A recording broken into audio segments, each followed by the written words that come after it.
एक बार एक आदमी पहाड़ पर एक रस्सी के सहारे चल रहा था। रस्सी उस आदमी के पेट से बंधी हुई थी। रात का समय था और ठंड का भी, इसलिए उस आदमी को ऊपर नीचे और अपने आसपास कुछ भी नजर नहीं आ रहा था।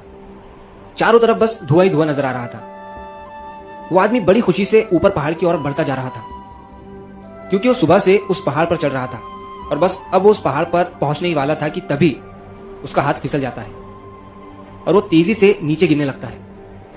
उसे लगा कि अब वो नहीं बचने वाला है और नीचे गिरने के दौरान उसे अपनी जिंदगी का पूरा फ्लैशबैक नजर आ रहा था। तभी अचानक से उसे एक जोरदार झटका लगता है। उसे लगा कि वो मर चुका है, लेकिन उसने देखा कि जो रस्सी उसके पेट से बंधी हुई थी वो उसके सहारे हवा में लटका हुआ था और बस अब वो एक रस्सी ही थी जो उसके और मौत के बीच में एक फरिश्ते का काम कर रही थी। ये देखकर उसे थोड़ी सी राहत मिली और लटकता हुआ बस वो एक ही बात सोच रहा था कि अब क्या करे। अंधेरे और ठंड से डरते हुए उसने चीखते हुए कहा, ऐ ऊपर वाले, मेरी मदद करो। तभी एक गहरी और शांत आवाज आसमान से सुनाई दी, तुम क्या चाहते हो? आदमी ने कहा, मुझे बचा लो। आवाज ने कहा, क्या तुम्हें लगता है कि मैं तुम्हें बचा सकता हूं? आदमी ने बिना सोचे जवाब दिया, हाँ, मुझे पूरा यकीन है कि आप मुझे बचा लोगे।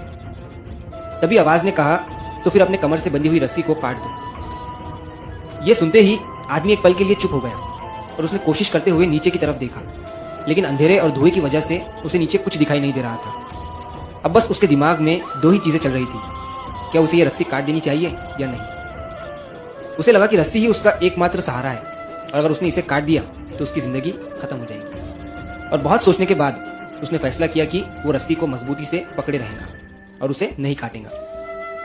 अब अगले दिन जब सुबह हुई तो उस पहाड़ के जो रेस्क्यूअर थे उन्होंने देखा कि वो आदमी रस्सी से लटका हुआ है, लेकिन ठंड की वजह से वो वहीं मर चुका था।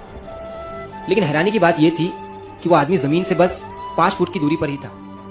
अगर वो उस रस्सी को काट देता तो वो बच जाता, लेकिन धुएं की वजह से उसे नीचे की दूरी नहीं दिख पाई और उसने वही उसी जगह पर दम तोड़ दिया। दोस्तों, इस कहानी से हमें यह सीख मिलती है कि जिंदगी में कई बार हम अपने डर और शक के कारण बड़े फैसले लेने से कतराते हैं। अंधेरे और मुश्किलों के बीच हमें लगता है कि जो हाथ में है वही हमारा आखिरी सहारा है, जबकि असल में बस थोड़ी सी हिम्मत दिखाने से मुश्किलें हल हो सकती है। और भरोसा सिर्फ चीजों पर नहीं बल्कि खुद पर और जिंदगी के सफर पर भी करना जरूरी है। और सबसे ज्यादा भरोसा हमें उस पर रखना चाहिए जिसने हमें ये जिंदगी दी है। अगर वो हमारे साथ है तो फिर हमें किसी चीज से डरने की कोई जरूरत नहीं है। मैंने एक लाइन बहुत पहले कहीं सुनी थी और वो ये थी कि ये मत कहो खुदा से मेरी मुश्किलें बड़ी है, इन मुश्किलों से कह दो मेरा खुदा बड़ा है।